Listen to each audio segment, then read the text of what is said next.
It's back. The Aratere sailed into the capital, leaving claims of a cover-up in its wake. Step aside, Mr. President. George Clooney calls on Joe Biden to quit the race to save democracy. Food prices have fallen for the first time in 6 years, but the economic woes are far from over. What kids? Bang on 90 minutes! And a super sub sends England into the Euro Championship final, so is it finally coming home?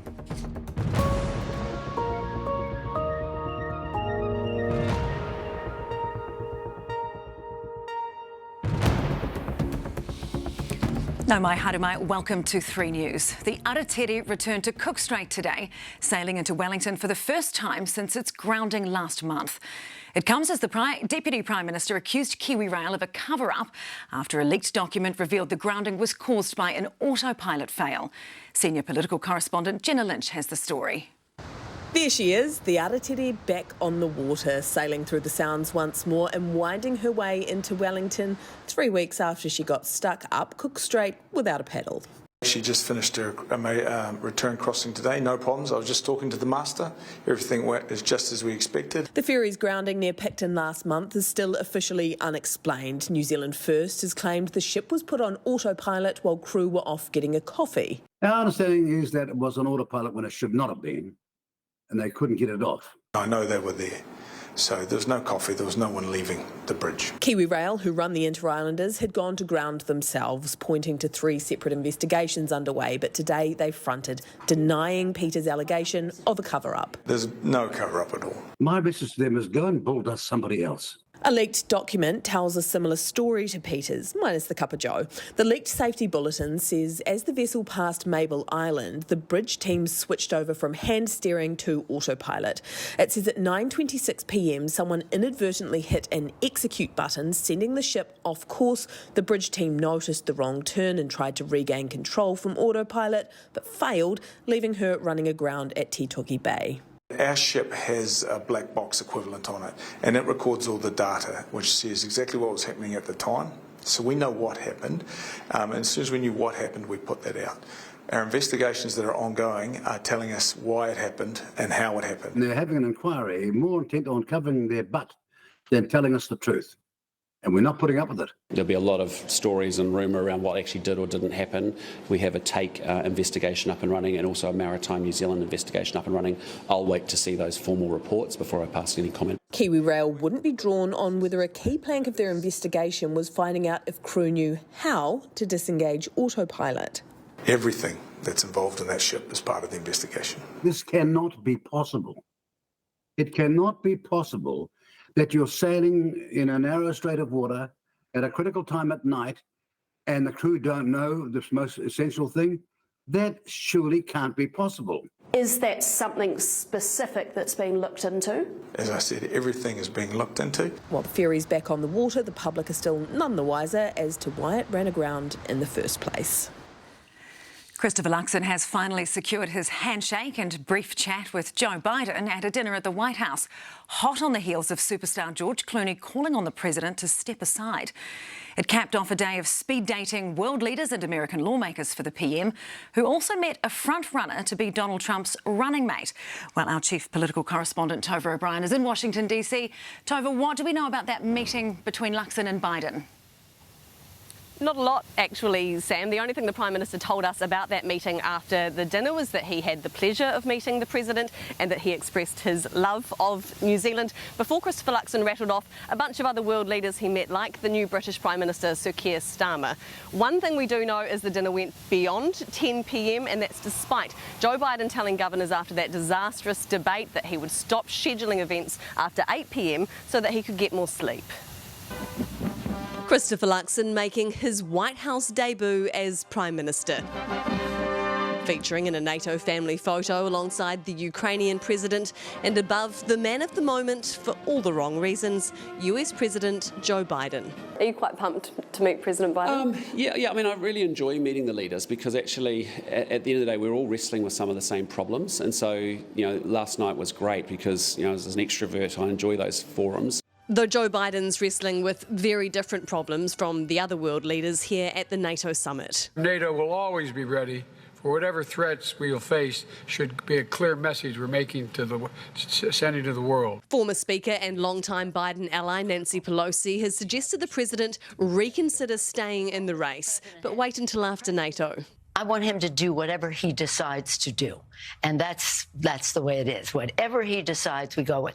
I think it's really important, and I would hope everyone would join in, to let him deal with this NATO conference. But in what could be the greatest blow to his leadership yet, lifelong Democrat and megastar George Clooney has written an op-ed in the New York Times titled, "I love Joe Biden, but we need a new nominee." He says the one battle Biden cannot win is the fight against time. We're not going to win in November with this president, and he says this is the opinion of every senator, Congress member and governor that he's spoken with. I don't comment on domestic internal US politics. Yeah. Even when George Clooney says it? I'm a big fan of George Clooney. So much so that he honoured him with the role of a lifetime, the New Zealand police minister. If there was ever a movie on Mark Mitchell's life, I think George Clooney would be the guy to do that job. Interesting hot take. Yeah. How many world leaders do you reckon you have? The PM's been taking that wit around the world, locking in formal meetings with the leader of Canada to talk AUKUS and trade, France to discuss the unrest in New Caledonia, and Estonia, which borders Russia, to talk Ukraine. I spoke to everyone from the German Chancellor down to sort of the Iceland Prime Minister. Domestically, Luxon's meeting with Senator Ted Cruz was a bust today. Cruz held up in Texas dealing with the Hurricane Beryl fallout. We are all Texans, we are one. But there's plenty more influential senators where he came from. I'm sure many other senators would argue they're just as influential, if not more. This is a place with large egos. Cue the wooing of Team Trump, meeting with MAGA Republican Senator Bill Haggerty, touted as a possible Secretary of State or even Vice President if Donald Trump's elected. Why are you meeting up with MAGA Republicans? I meet with people from both sides of the aisle. So are you hedging your bets that Donald Trump will win the next election? No, senators and the system are really powerful. Come the November presidential election, they could gain a hell of a lot more power. Well, Tova, it is a big day ahead for the Prime Minister tomorrow too. That's right. Tomorrow, the Prime Minister takes centre stage at the NATO summit, chairing a meeting of the Indo-Pacific 4 group. That's a group of NATO partners, New Zealand, Australia, South Korea and Japan, with a very special guest appearance from Ukrainian President Volodymyr Zelensky. And after that, the Prime Minister is attending a broader NATO summit with Joe Biden in attendance. And if you couple Nancy Pelosi's comments with George Clooney's loving but excoriating piece in the New York Times, the Prime Minister could well find himself attending a seminal sunset moment in Joe Biden's political career. Indeed, Tova, thanks so much. Well, it might not feel like it, but food prices are lower than they were a year ago, and that's the first annual drop in nearly 6 years. Stats NZ said food prices fell overall by 0.3% in the 12 months to June, with fruit and veggies leading the way, down more than 16%. The cost of building a home is also falling, according to one survey. It's down 1.1% in the 3 months to June. That's the first decrease in 12 years. But while we might be winning the war on inflation, experts warn the economy as a whole will be battling for some time. Here's senior reporter Juliet Speedy. It was only a year ago some fruit and vegetables were almost swear words. But from record high prices, it's the old fruit and veg now front of pack, and the biggest decrease in food prices over the past year. The likes of potatoes, cabbages, tomatoes, they're all down between 25 and 45% from a year ago. Fruit and vegetable prices have fallen 16% in the last year. They're coming off the big price increases we saw last year, off weather events and international circumstances. And it matters. I haven't been eating fruits and veggies the last couple of years. Good news for all the families out there, who are struggling to pay for any sort of food. Everything's so expensive at the moment, so if you can get, healthy food available for family, fantastic. Fish, meat and poultry also fell. It's not all good news. Although an annual drop, it's still the third highest price level ever recorded. And some things are well up, like olive oil, up a staggering 45%. If you're looking to build a cheaper home to cook your cheaper stir-fry in, there's good news there too. Construction costs are also down for the first time in over a decade. Certainly in terms of what we're seeing with businesses through the construction industry, they're reporting much lower levels of demand. Tradies out there, as they get more hungry for work, pricing work more sharply. The Cordell Construction Cost Index has recorded a 1.1% decrease in the past 3 months. That's the first recorded drop in its 12-year history. It all points to winning the battle with inflation, but not the overall war. The economy is still under major pressure. Unemployment is rising, and the housing market remains, in the words of some, as cold as ice. It does also reflect weaker demand conditions across the economy where people are, their budgets have been squeezed pretty heavily over the last couple of years. The official cash rate remained unchanged yesterday, but economists now say there's a signal for potential cuts, not rises, in the future. At least one major bank chose to cut its rates today. There is a chance that if inflation and labour market data over the next few weeks comes out to be weaker than expected, then the Reserve Bank can potentially set itself up to be cutting the official cash rate from November this year. But he predicts a slow economy well into next year. I think it's still pretty tough times for the economy and for businesses over the next year because while those interest rates are starting to show signs of easing now, I think the sort of weakening labour market will be a theme that continues through the next 12 months or so. But at least the fruit bowl will be slightly fuller. Kia ora, Juliet. So what's the advice from economists for Kiwis who are doing it tough?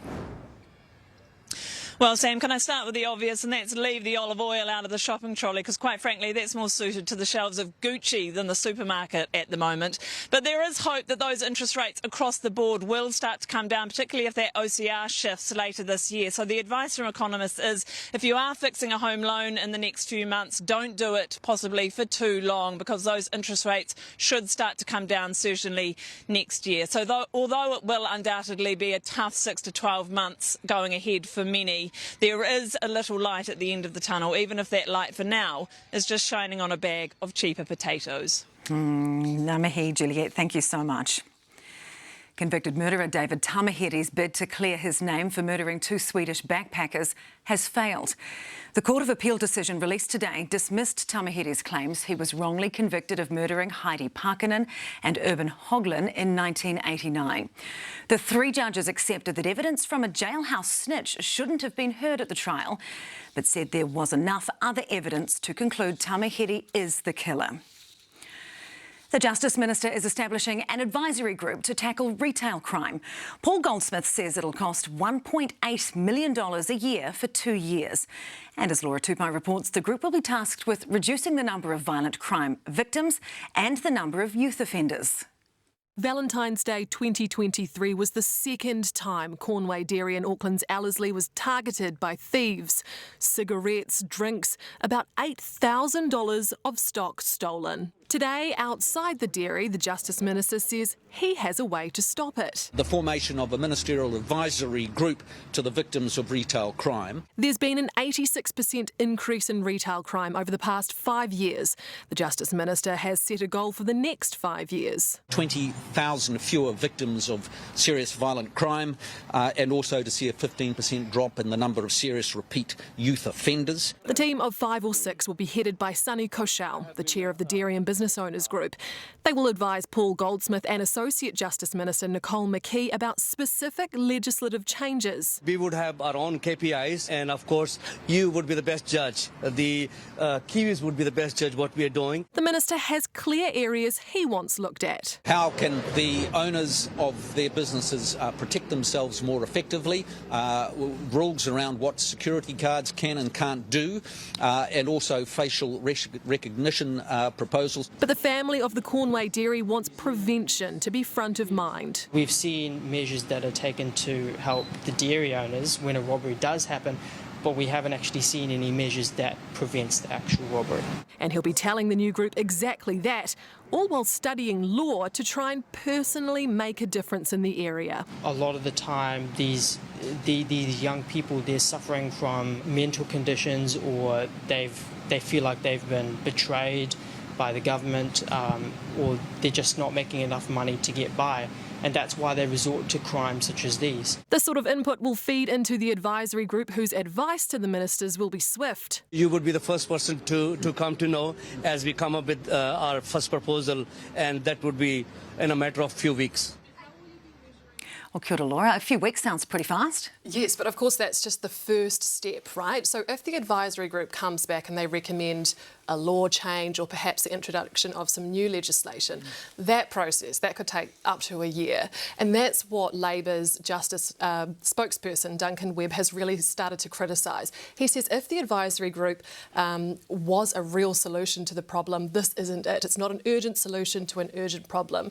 He says National campaigned on tackling crime in the lead up to last year's election, and he says that's $3.6 million that's going to be spent on having this group for 2 years, that could be better spent in other ways to stop that reoffending right now. OK, Laura, thanks so much for that update. Israel has ordered all Palestinians to leave Gaza City, calling the area a dangerous combat zone.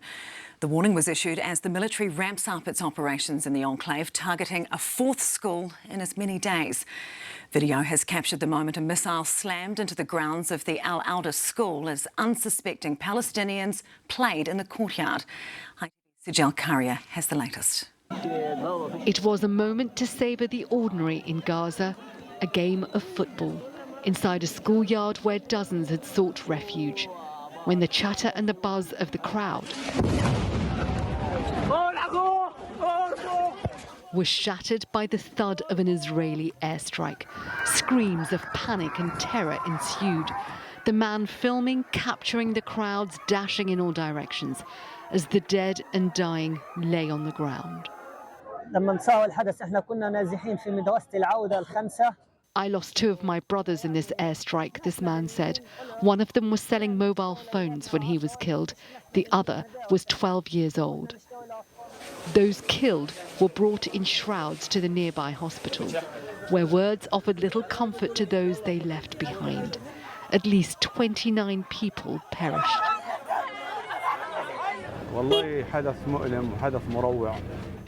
It's a massacre at the entrance of the school, this man told us, with women and children among the dead. As they were being mourned, the UN Agency for Palestinian Refugees said this was the 4th school hit in as many days. The Israeli military said the incident was under investigation and that it was targeting a Hamas fighter who took part in the October the 7th attacks using precise munition, as it renewed and intensified its operations in the north, telling residents in Gaza City to evacuate. But the question is, where 250,000 people still here will go when they say nowhere is safe in Gaza. Not even schools in the south, where so many of the displaced seeking shelter are being killed. Heather is in now with a look at today's weather, which had more frost and more fog. Yeah, and some spots didn't actually get out of the fog all day, like Twizel, Tiano and the Bullagorge, and it's been like that all week. High pressure systems do this, and this high pressure system has likely broken a record. It's the most intense we've had according to NIWA, 1046.5 hectopascals. So that is the weight and force of the air above us. With no wind, with low elevation sun, it's very hard to shift the fog. But the high is moving on, and I'll have details after sport. We will see then. Coming up, Alec Baldwin's trial gets underway. The prosecution says he was headstrong and reckless. The defence says he was an actor just doing his job. Back here, did a police investigation focusing on the wrong suspect allow the real killer to get away? And it's probably the most famous balcony in the world. Now, for the first time, the public's allowed a peek inside the room behind.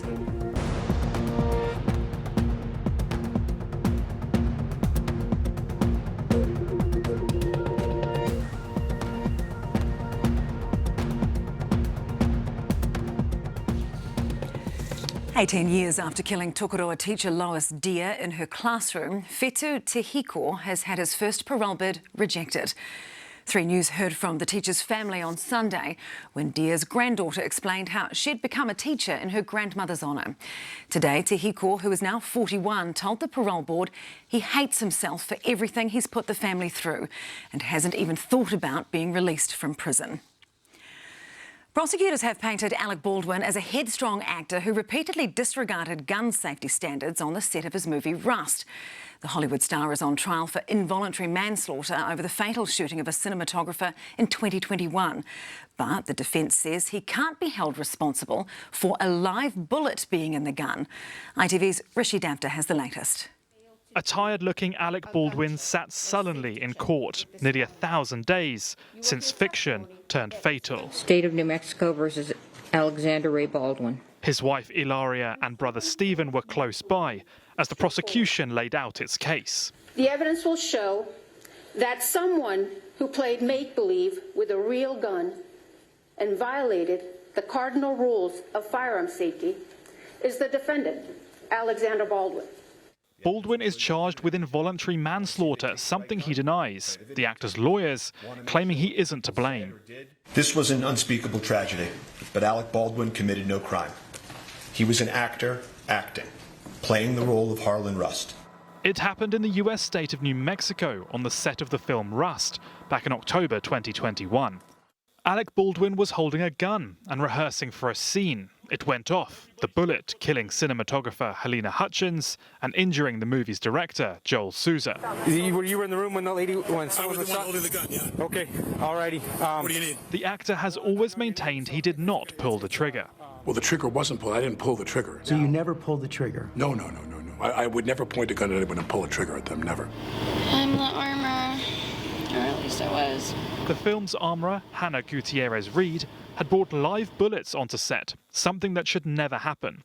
She loaded the gun for the actor, and earlier this year was found guilty of involuntary manslaughter and jailed for 18 months. He did not know or have any reason to know that gun was loaded with a live bullet. Alec Baldwin now finds himself in the same court, in front of the same judge, and faces the same sentence if the jury convicts him. The brother of a murdered Waikato woman believes police may have failed to catch her killer because they focused too quickly on the wrong suspect. 58-year-old Roma Joseph died of smoke inhalation after she was seriously assaulted in her home. Sam Sherwood reports. It's been 7 years since Roma Joseph was killed in her Tiro home, and her passing is still felt every day by her family. She kept us together. She was the glue, so I would say she would have been the pillar to our whānau. The 58-year-old was seriously assaulted before her house was set alight while she was still alive. She died from smoke inhalation. At the time of her death, Roma had a trespass order against a man which was due to expire 2 months later. Her family says she was terrified of him. She felt like her life was in danger. The man who Roma had the order issued against has previously been described by police as a person of interest. But we can now reveal the man is a relative of Roma's, who's twice been interviewed by police. However, Roma's brother does not believe he was involved in her death. I think all they were doing at the time is trying to get people to turn on him, you know. To me, it never entered my thing that he did it, you know, because he had no reason to actually go to her house. Thomas Midwood is concerned police focused on one person too quickly and could have discounted other suspects. You know, just knowing my sister the way she is when she's pissed, she'll piss off a hell of a lot of people, you know, because that's just the way she was.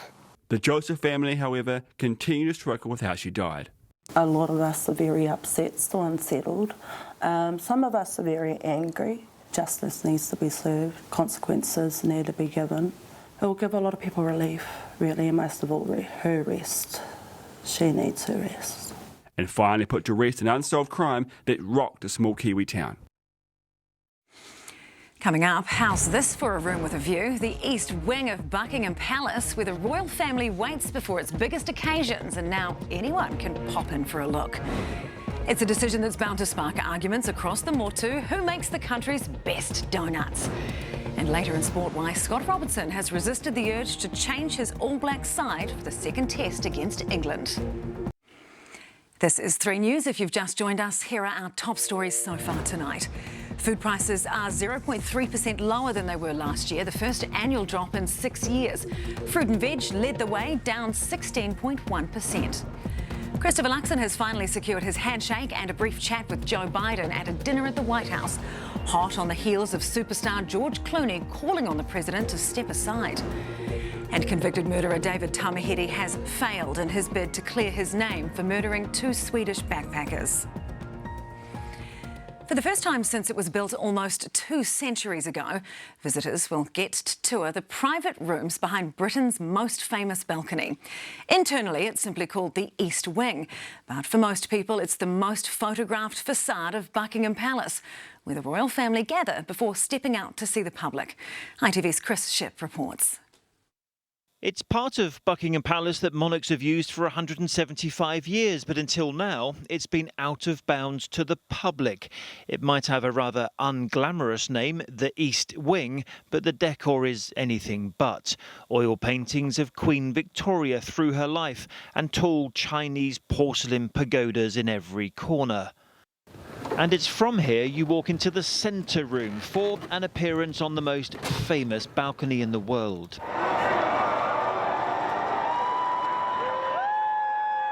Last used for Trooping the Colour, and for every big royal occasion, ticket holders can now, through the net curtain, get the same view the King gets, and his mother Queen Elizabeth, many times before him.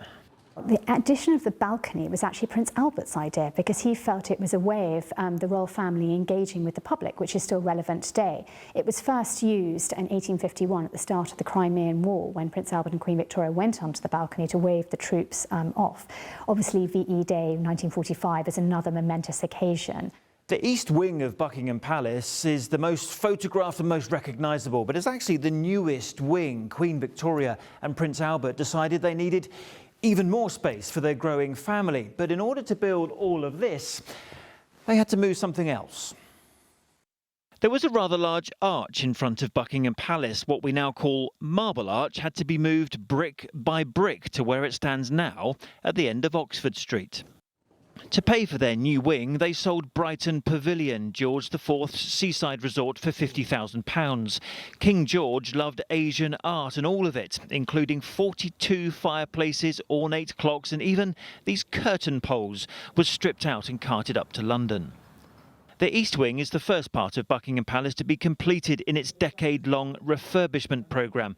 And King Charles has said he wants to open more royal residences to the public. But if you do want to stand by the famous French doors, you'll have to wait. Tickets sold out within hours, so you'll need to try again next summer.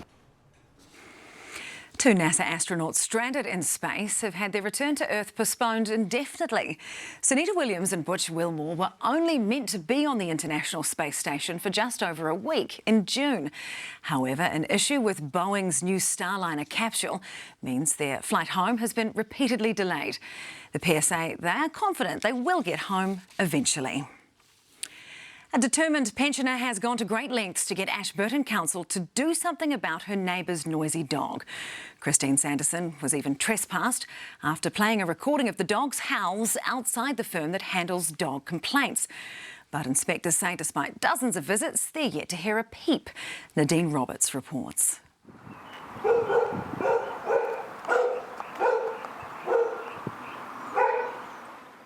It's not every day that you see a 73-year-old granny trespass from a retail store. But then Christine Sanderson is not your average pensioner. In fact, you could say she's like a dog with a bone, especially when it comes to the dog next door. My husband has dementia. We'd lost our dog recently, and he keeps asking, why is our dog crying? I can't explain to him that's not our dog, darling. We've lost our dog. Ever since her Ashburton neighbour got a staffy puppy, Sanderson and husband Trevor have had to put up with this and this. I mean, he doesn't bark 24 hours a day. Normal dogs bark, but this is not normal. Sanderson has constantly complained to the Ashburton District Council and has called the SPCA. There's 2 issues here. It's our welfare and it's the dog's welfare. They have the tools to put this right, and then just not using the tools. They don't believe me. But the plucky pensioner hasn't given up. In January, she armed herself with a Bluetooth speaker and played recordings of the dog howling outside a firm contracted by council to investigate dog complaints, leading to her being trespassed. I put an ad encouraging people in the area, because I know there are people that are annoyed with this barking, and the ad in the papers encouraged people to ring the council. Ashburton District Council Chief Executive Hamish Rieck says there's no evidence to support Sanderson's claims. We've been out to her property 76 times in our records, and on no occasion has the dog been barking. So I'm not calling her a liar, but each time we go and respond to one of her many complaints and the dog's not barking, we don't have the verification. The dog's owner said Sanderson was the only person on the street to complain about his puppy, and he didn't believe there was a problem. With neither Sanderson or the Ashburton District Council backing down, it seems this dogfight is set to continue.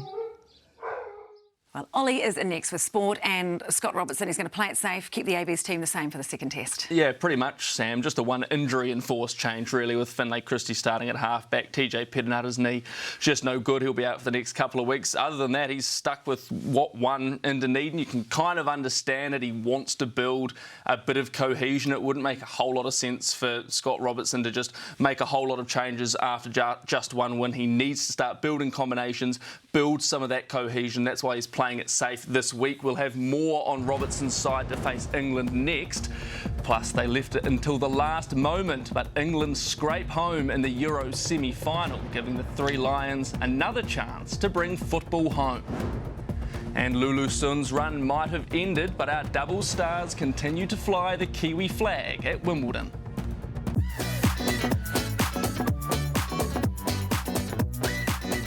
Welcome to a new Swift world with Suzuki and ThreeNews Sport.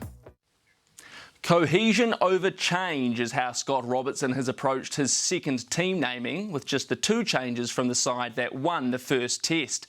None of those come in the forwards, where Robertson has opted for the exact same 8 that started the first test in Dunedin. In the backs, as expected, Finlay Christie gets the nod at half-back after confirmation TJ Pettinatta will be sidelined for at least the next 2 tests with a knee injury. That means the first new cap of the 2024 season is set to be unleashed off the bench, with Chiefs halfback Cortez Ratsama in line for his test debut. The All Blacks taking comfort in the connection that's already starting to develop. Scott Robertson is just as dialed in this week, working closely with his players as they look to take another step forward. With a test under this group's belt already, there's a sense of calm. Everyone knows where the classroom is now. It's like first week at school, isn't it? You take a while to get your bearings, and we've got that, and how it's, how the teacher runs it all, and then the structure of the week, and straight into it, good rhythm. Robertson will need that rhythm to continue on Saturday after a tense opening test for the new All Blacks coach. To help with that, he's opted for just the one enforced change, Finlay Christie in for the injured TJ Pettinatta. It's very special, very humble to get named to start, obviously, and playing in the black jersey at Eden Park, obviously, I guess the pinnacle for the All Blacks in New Zealand. Christie's elevation to the starting side means a possible debut off the bench for Cortez Ratsama. Once he sort of realised, once he'd been named, just got on with it, and he's got a pretty good couple of mentors in front of him that he can learn off, and now's his opportunity. He was obviously playing very well, scoring a lot of tries, which every other 9 seems to be doing at the moment, bar me. Christie wouldn't mind one at Eden Park on Saturday. The All Blacks record there is well known, unbeaten at their Auckland fortress in 30 years, something Robertson certainly won't be taking for granted. Everything is earned there, and we respect what's been before, and now it's our opportunity. One Robertson is determined not to squander. Well, there's always pressure. It depends how you use it. The All Blacks will walk towards it as they eye 2 wins to start the Scott Robertson era. England will face Spain in the final of the European Championship after a last-gasp victory over the Netherlands. Substitute Ollie Watkins slotted the winner in the 90th minute to secure their place in the decider, a chance for redemption after losing the final to Italy last time round. Lucy Thompson watched the action. It was a moment to match the occasion. Watkins! Bang on 90 minutes! England amid delirious A piece of stoppage time brilliance from England substitute Ollie Watkins, sealing the deal for the Three Lions, who once again silenced the critics with a last gasp victory. It shows the character, the resilience, everything we speak about, everything we spoke about before the camp that we're going to need to win a major tournament. Prior to the match, Watkins had only made one other appearance at Euro 24. Unbelievable. I've been waiting for that moment for weeks. The gamble to replace captain Harry Kane in the dying minutes paying off for Gareth Southgate. To be able to take the team to a first final overseas, I'm immensely proud of that. But now, of course, we've come here to win. An outcome that looked in doubt earlier in the match when Xavi Simons opened the scoring for the Dutch inside the first 7 minutes. It's Xavi Simons! It's a belting goal! A 17th minute penalty from Kane levelled the scores 1 apiece. Harry Kane delivers for England again! Phil Foden almost made it 2 a few minutes later, denied by a Dutch boot lurking on the line. As extra time loomed, England thought they'd edged ahead. Just looks a fraction offside. But their disappointment was short-lived. It's over! It is over! England go to the final! Much to the excitement of fans inside the stadium in Dortmund and the O2 Arena in London. But England know matching today's performance will be no easy feat against an informed Spain on Monday. We're going to have to be exceptional with the ball, and we're going to have to be exceptional without it. But it's a final. You know, you expect it to be that way. They've been the best team. They'll just be hoping for a different result from last time. Meanwhile, another moment England fans were hoping for has come to fruition, with Jimmy Anderson taking a wicket in his last ever Test match. Emotions ran high before a ball was even bowled at Lord's, with Anderson's daughters given the honour of ringing the bell to start the day's play. The 41-year-old was made to wait, but with the West Indies 9 down, he finally struck. Oh, that's got to be close. That's got to be 701 for Anderson. It is. Well, Atkinson might have 7, but that's the biggest cheer we've heard today. Despite the magical moment for Anderson, it was debutant Gus Atkinson who stole the show, claiming figures of 7 for 45. After day 1, England lead by 68 with 7 wickets in hand. Phoenix midfielder Ben Old has secured a 7-figure transfer to French Ligue 1 club Saint-Etienne. Old's unveiling in the French town was unique in itself, with a painting of the 21-year-old revealed in the town square. The move to France is one Old feels has come at the right time. I think this is not only a place which, like I said, the environment's perfect for me, but it's also a place which I think I'm going to be able to take a real big next step and develop as a footballer. Old is the second Phoenix player in as many months to secure a big money move overseas after Alex Paulson was snapped up by English Premier League club Bournemouth. The Kiwi flag continues to fly high at Wimbledon, with Kiwi doubles stars Michael Venus and Erin Routliffe enjoying a perfect day on court. Both had wins to advance to their respective men's and women's semi-finals, Venus and Brit Neil Skupski extending their unbeaten run in all tournaments to 12 matches. Skupski and Venus with 2 grass court tournament wins so far this year. Venus and Routliffe then teamed up in the mixed doubles. After dropping the opening set, they bounced back to send the match to a super tiebreaker, which went right down to the wire. Game, set, match. There it is. A super contest. I think a huge sigh of relief because it was really close, but the New Zealanders are through. Venus and Routliffe's gruelling schedules don't ease up overnight, with a semi-final each before teaming up again in their mixed doubles quarter-final. Meanwhile, Lulu Sun admits she's overwhelmed with the amount of support she's received during her dream run from Wimbledon qualifier to quarter-finalist. Following yesterday's loss, Sun finally had the chance to read her messages of support, which will keep her busy for some time to come. I can't count, really. I've been trying to message everyone back the amount of support that I've received from, the people who were watching here at Wimbledon to the people that were watching in New Zealand is amazing.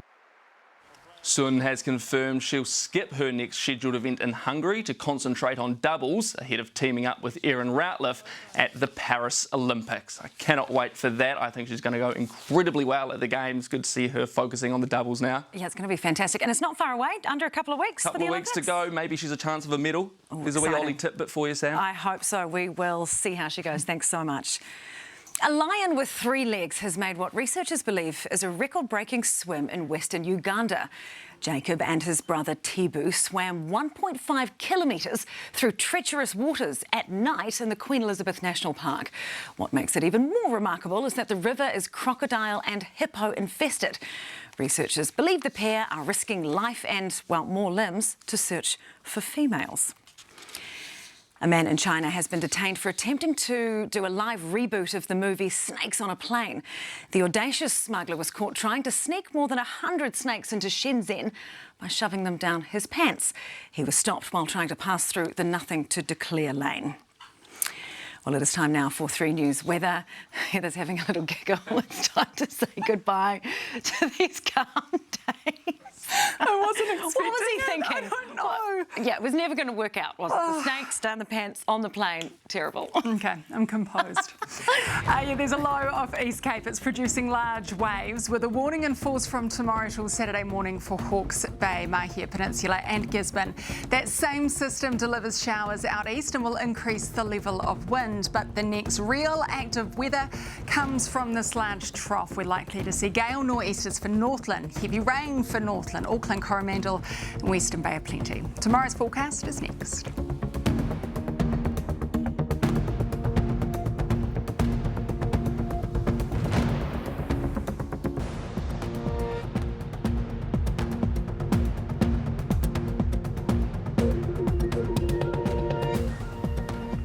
Welcome back. I'm a little sad. Our glorious, intense winter high pressure system is moving on. Tomorrow, the centre will be to the southeast of the South Island. It is still offering up a ridge of high pressure, so most will still be fine, but its move offshore has allowed a low out east to ramp up, and wedged between the 2 pressure systems is a southeasterly flow. So we've got a little more active weather in the forecast, but not for the south tonight. The island is fine with light winds. Repeating the week's theme, there will be pockets of fog inland and frost with low cloud along the Pacific seaboard. Tomorrow, frosty and foggy first up with cloud building near the east coast, and it moves inland over Canterbury tomorrow night with a few showers north of Ashburton. Winds remain mostly light. Now, the further north and west you are in the North Island, the clearer your skies will be, with a few light showers forming overnight out east and the odd shower for Wellington. South to southeast winds will be strong too overnight and across Friday. You can see the showers building out east and down to Wellington across the day. So another frosty morning up top. Could be the coldest morning so far this year for Auckland. The day remains sunny for everyone with a detectable southeasterly for Whangarei and Auckland. You know the drill by now, fine and frosty to start. Most will have a period during the day with cloud, but it's mostly fine with a fresh south to southeast wind. Now that south to southeast flow will push plenty of cloud and showers over the east, with most of them hitting Gisborne. The wind has returned too. We've got some fresh southerlies. Taumaranui, severe morning frost, then fine with light winds. Everyone else will have a very different forecast. Cloud returning, showers for Manawatu and Wellington, strong winds for Taranaki. Super pretty for the northwest of the south, calm and fine. Morning and night frost, no wind, just a great winter's day. Plenty of cloud cover though on the other side, and the odd shower too. All day for most, reaching Blenheim in the afternoon with south to southeasters up top. Morning frost again and morning fog for the deep south. Oamaru and Dunedin, you'll have light showers with nor'easters. So a little mixed around Dunedin tomorrow. If you are near the coast, expect plenty of cloud cover and some light showers or with a nor'easter. Patchy drizzle hits Christchurch tonight, then tomorrow starts grey with light showers and light winds. Tomorrow night a nor'easter develops and will bring with it a few more substantial showers. Mostly cloudy for the capital, few light showers too for the city centre and Hutt Valley. Then they'll become confined to the south coast tomorrow night with an all-day long fresh sou'easter. Hawke's Bay, you have plenty of cloud and they'll come with occasional showers and all with a fresh southerly. That'll make your high of 12 feel only like 6. Tauranga, you get another day of cold but calm and clear conditions, but cloud does increase in the afternoon with a southerly. Frost returns overnight for Hamilton. Nothing else to report. The day will be fine. Winds will be light. And some around Auckland will get another light frost in the morning. The central city will drop to 3 overnight, but tomorrow's fine just with a sou'easter. All right, over the Tasman, the showers have cleared Perth, but they will remain for Adelaide, Melbourne and Tasmania, and a large swell alert remains for the open waters of the southern Cook Islands and Niue, 4 metres swells. Back home, and the north gets one more day of good weather, kicking off the weekend, then potentially gale force nor'easters hit from Sunday over Northland, and the fronts arrive from the west on Monday, bringing heavy rain. Now, the south of the North Island will escape most of it, but Monday will at least be cloudy. Fine, frosty, all the usual for the north half of the South Island, but rain will develop up the very top by Monday. Isolated showers in the lead up too, and showers hit Canterbury from Sunday. Looking good, fine, frosty and calm for the lower southern region. No good weather lasts forever. There is a chance that this latest system moving in early next week could trigger the next round of warnings. We will let you know when we know. You definitely will. Thank you so much, Heather. Now, if you're looking for the country's best donut, look no further than Tamihere. Eubank Bakery claimed top prize at the Decked Out Donut Championship with its blackberry compote-filled creation topped with mini meringues. It's a masterpiece. It's a really nice piece of work. And so I'm led to believe that the judges, they took one look and they said, look, there's no one else that's going to come second to this. Well, there is ones that are going to come second, but can't beat this one. Eubank also came third in the custard square competition. Now let's take a quick look at the poll. Earlier we asked if you'd noticed a drop in food prices, and it is, well, it's almost 50-50, so half have, half haven't.